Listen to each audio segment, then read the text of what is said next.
नमस्कार साथियों, स्वागत है एक बार पुनः आप सभी का अपने YouTube चैनल तेजस क्लासेज में। जी हाँ दोस्तों, चलिए तो आज के इस वीडियो में हम पिछले कड़ी को ही जोड़ते हुए आगे कड़ी की ओर जाएंगे, जिसमें हम पिछले कड़ी में बात की थी द्विघात समीकरण, उनसे विभिन्न सारे पहलुओं को देखे थे।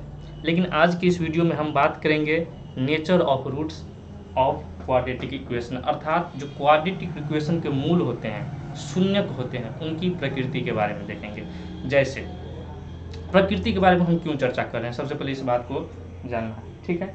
तो देखिए, कहीं भी जाते हैं आप, डॉक्टर के पास जाते हैं तो सबसे पहले आपके पूछता होगा कि भाई आपके पास सिम्टम्स क्या है। कोई चीज़ अगर आपके पास अभी कोरोना ही है तो कोरोना के लेके आपसे पूछेंगे कि डॉक्टर आपके पास जो क्या ऐसे सिम्टम्स है जो आप हमारे पास चेकअप करवाने के लिए, तो आप बोलिएगा कि मेरे पास सर्दी है, खांसी है, हाँ, तो उसी सब से रिलेटेड आपको मेडिसिन देगा, ठीक है। तो यहाँ पर जो हम क्वाड्रेटिक इक्वेशन का जो नेचर, जो इनका रूट्स है, इनका नेचर के बारे में पहले जान लेते हैं, फिर इसको किस प्रकार सोल्व करना है उसके बारे में हम बात करेंगे, है कि नहीं।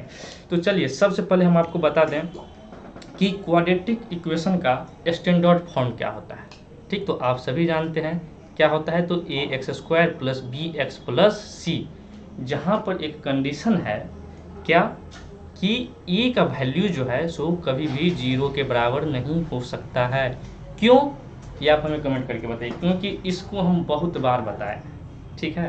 क्योंकि देखिए अभी बता भी देते हैं कि जब ही, जैसे ये यहाँ पर ए एक्स स्क्वायर है और ए जब 0 हो जाएगा तो ये जो इसका पूरा टर्म है ये भी 0 हो जाएगा। तो क्या ये, तब इसका इक्वेशन कैसे हो जाएगा बी एक्स प्लस सी। तो क्या ये क्वाड्रेटिक इक्वेशन हुआ? नहीं। क्यों नहीं हुआ? क्योंकि द्विघात समीकरण ही वह होता है जिसका मैक्सिमम डिग्री 2 होता है कि नहीं बच्चों। तो इतना तो आप समझ गए, ठीक। उसके बाद हम बात करेंगे कि रूट्स जो होते हैं क्वाड्रेटिक इक्वेशन के, ये क्या होता है, ठीक है। तो आप लोग देखते ही हैं कि यहाँ पर जो क्वाड्रेटिक इक्वेशन है एक्स, मतलब मान लिया जाए इसका रूट्स है एक्स, तो इसका जो वैल्यू होगा ये क्या होगा, minus b plus minus root under b square minus 4ac upon 2a, अर्थात बट्टे में 2a, ठीक। जहाँ पर आपको ये जो सिंबल है बी, बी, ए, सी और ये सभी इनका कोफिशिएंट होता है, इन सभी में सेम टू सेम हमने यहाँ पे बता दिया, ठीक। यहाँ पर जैसे देखिए आप सभी ये बात भी जानते होंगे कि क्वाड्रेटिक इक्वेशन अर्थात द्विघात समीकरण का शून्यक जो होंगे, रूट्स जो होंगे, सो कितने होंगे, तो 2 होंगे, 2। क्योंकि देखिए एक बात यहाँ पे ये भी जानिए कि जितना जो भी हमारे पास इक्वेशन होगा उसके अगर मैक्सिमम डिग्री जितना होगा उसका उतना ही शून्यक होता है, इतना ही रूट्स होता है, उतना ही मूल होता है, ठीक। तो इस प्रकार हम यहाँ पर ये भी समझ पाए हैं कि जो क्वाड्रेटिक इक्वेशन का जो मूल होता है, रूट्स होता है, कितना होता है, 2। लेकिन आप यहाँ पर देख रहे होंगे कि यहाँ पर हमने एक ही लिखा है। बच्चों गौर से देखो तो यहाँ पर एक नहीं लिखा है, देखिए यहाँ पर प्लस माइनस दिया हुआ है, ठीक। तो इसको हम ऐसे लिख सकते हैं minus b plus root under b square minus 4ac by 2a, right. यहाँ तक समझने में किसी को दिक्कत नहीं हुआ होगा, ठीक है।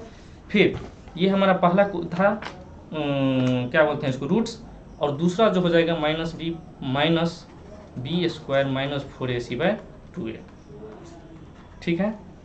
यहाँ तक तो आपको पिछले अध्याय में भी पढ़ चुके होंगे और यहाँ तक आप सभी इस, हाँ, ये सभी बातों से आप परिचित होंगे, इसमें कोई दो मत नहीं है, ये पूर्णतः सत्य है और इसे कोई नकार भी नहीं सकता है कि नहीं।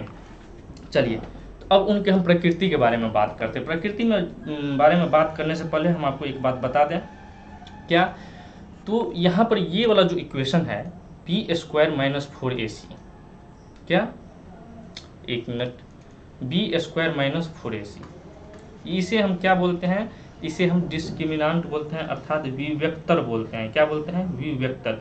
इसे हम डी के द्वारा निरूपित करते हैं, इसे हम पिछले भी सेशन में हम बता चुके थे, यहाँ तक किसी को नहीं दिक्कत होना चाहिए। तो यहाँ पर आप देखिए ये माइनस बी जो 2a है, यहाँ तक तो ठीक है, लेकिन इसका इक्वेशन क्या होगा, मतलब इसका जो नेचर होगा क्या होगा। यहाँ पर हम गणित पढ़ रहे हैं तो इसका नेचर क्या क्या हो सकता है, या तो ऋणात्मक होगा, या तो धनात्मक होगा, या तो 0 होगा। मतलब एक शब्द में कहा जाए तो ये तो या तो रियल नंबर हो सकता है, मतलब वास्तविक संख्या हो सकता है, या अवास्तविक संख्या अर्थात इरेशनल नंबर, रेशनल नंबर या इरेशनल नंबर, ठीक।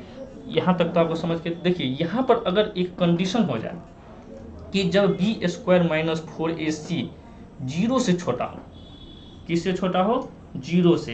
तो जीरो से जब छोटा होगा तो एक बात जानिए कि जीरो से छोटा, यहाँ पर अगर संख्या रेखा को अगर दर्शाया जाए तो जीरो से छोटा क्या होता है? निगेटिव वाला टर्म होता है, और जीरो से बड़ा क्या होता है? तो ये पॉजिटिव वाला टर्म होता है। मतलब क्या, जो बी स्क्वायर माइनस 4ac जो है उसका वैल्यू अगर निगेटिव आए तब क्या इसका मूल क्या होगा? तो इतना आप यहाँ पर ये समझिए कि वास्तविक जो संख्या होता है उसका वर्ग जो होता है सो हमेशा माने वास्तविक ही होता है, पॉजिटिव होता है, कभी भी निगेटिव नहीं होगा, मतलब ऋणात्मक नहीं होगा। मतलब किसी भी ऋणात्मक संख्या, क्योंकि यहाँ पर आप देखिए, यहाँ पर जो फॉर्मूला लिखते हैं इसमें एक टर्म होता है बी स्क्वायर माइनस 4ac, ठीक। तो यहाँ पर जो रूट अंडर है, तो इसका कहने का मतलब है कि किसी भी ऋणात्मक संख्या का वर्गमूल जो है, ये तो वर्गमूल का ही साइन है, तो वर्गमूल जो है सो कभी भी एक वास्तविक संख्या नहीं हो सकता है, ठीक है। मतलब यदि b square minus 4ac zero हो, जीरो से अगर कम होगा तब बी स्क्वायर माइनस 4ac ये जो है पूरा टोटल का टोटल ये वास्तविक संख्या नहीं होगा, ठीक है। इतना तक तो आप लोग समझ गए। चलिए अब केस 2 की तरफ चलते हैं। केस 2 हमारा है कि बी स्क्वायर माइनस 4ac बराबर जब जीरो होगा, क्या हो जाएगा? बी स्क्वायर माइनस 4ac बराबर जीरो, तब इसका क्या वैल्यू होगा, मतलब रूट्स क्या होगा? देखिए हम जानते हैं कि इसका जो रूट्स होता है ये होता है minus b plus minus root under b square minus 4ac by 2a। यहाँ तक तो किसी को कोई दिक्कत नहीं हुआ होगा, ठीक है। तो जब ही ये ही पूरा जीरो हो जाएगा तब ये x का वैल्यू क्या हो जाएगा? माइनस बी बाय 2a, और दूसरा भी होगा तो माइनस बी बाय 2a।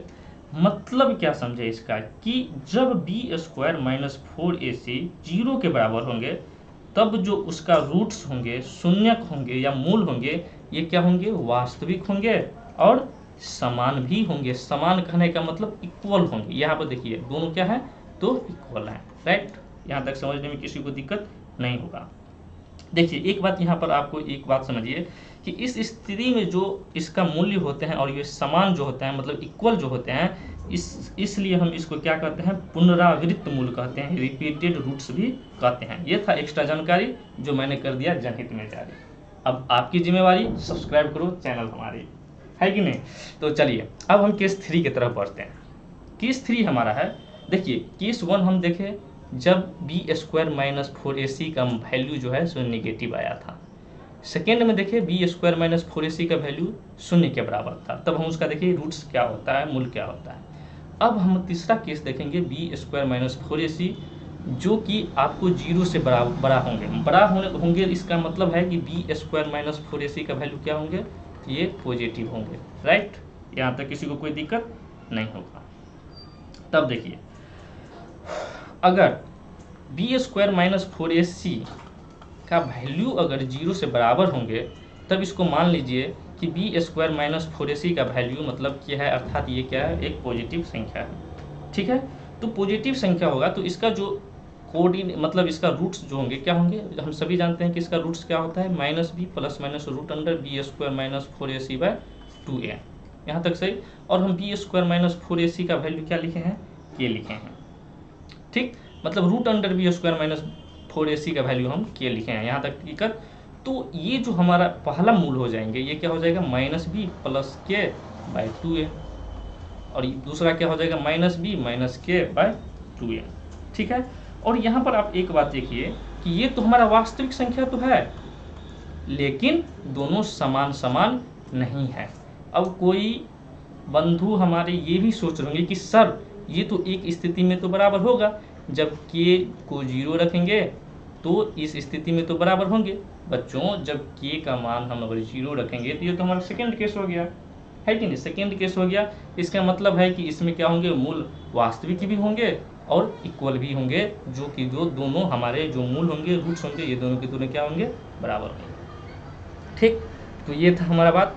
अब हम देखते हैं कि हमारा केस, अब देखते हैं हम, चलिए इसका हम पूरा देख लेते हैं कि हमारे पास जो यहाँ पर डी है, डी मतलब हुआ यहाँ पर बी स्क्वायर माइनस 4ac। यहाँ पर अब इसको हम शॉर्ट टर्म करेंगे, पूरे एक में देख लेंगे कि इसका क्या क्या वैल्यू होता है, ठीक है, ओके। तो देखिए एक कंडीशन, पहला कंडीशन हम देखे थे कि बी स्क्वायर माइनस 4ac जब 0 से छोटा होगा, मतलब इसका वैल्यू जो है सो नेगेटिव होगा। नेगेटिव होगा तो इसकी मूलों की जो प्रकृति होगी, नेचर होगी, वो क्या होंगे, या तो एक तो वास्तविक होंगे और अलग अलग होंगे। ठीक है, क्या होंगे, अलग अलग होंगे। ठीक, नहीं, बिल्कुल नहीं। यहाँ पर जब 0 से छोटा होगा, जो d जो है सो 0 से छोटा होगा, तो इसका कोई वास्तविक वैल्यू जो है सो नहीं मिलेगा। मतलब यह एक अवास्तविक वैल्यू निकलेगा, वास्तविक मूल्य इसका कभी नहीं होगा। और यहाँ पर इसका मूल्य निकालना भी एक कठिन हो जाएगा। ठीक है, यहाँ पर ये वाला टर्म हमें गलत लिखा गया। ओके, तो चलिए दूसरा कंडीशन जब था पी स्क्वायर माइनस 4ac जब इक्वल टू 0 होगा, तो उसका वास्तविक जो मूलों का प्रकृति होगा, ये क्या होगा, हमारा वास्तविक होंगे और समान भी होंगे, मतलब इक्वल होंगे। राइट, और इसका जो वैल्यू निकलेगा, मूलों का मान, ये क्या हो जाएगा, -b/2a, और सेकेंड भी हो जाएगा -b/2a। राइट, उसके बाद अगर बी स्क्वायर माइनस 4ac जब 0 से बड़ा होगा, मतलब इसका वैल्यू अगर पॉजिटिव होगा, तो दोनों मूल्य क्या होंगे, परिमेय संख्या होंगे, लेकिन अलग अलग होंगे। ठीक, यहाँ पर आपको हम बता दिए, यहाँ पर देखे थे -b + k/2a, और सेकेंड था हमारा -b - k/2a। ठीक है, यहाँ तक किसी को कोई दिक्कत नहीं होगा। तो आज का वीडियो हम यहीं तक रखते हैं, मिलते हैं हम अगली नई वीडियो में। एक आपको इस नेचर ऑफ रूट्स के बारे में, नेचर ऑफ रूट्स के जो रिलेटेड क्वेश्चन होंगे, उन सभी क्वेश्चनों के लेके आएंगे एक नया जोश और उत्साह के साथ। तब तक के लिए बाय बाय, मिलते हैं हम अगली नई वीडियो में। धन्यवाद।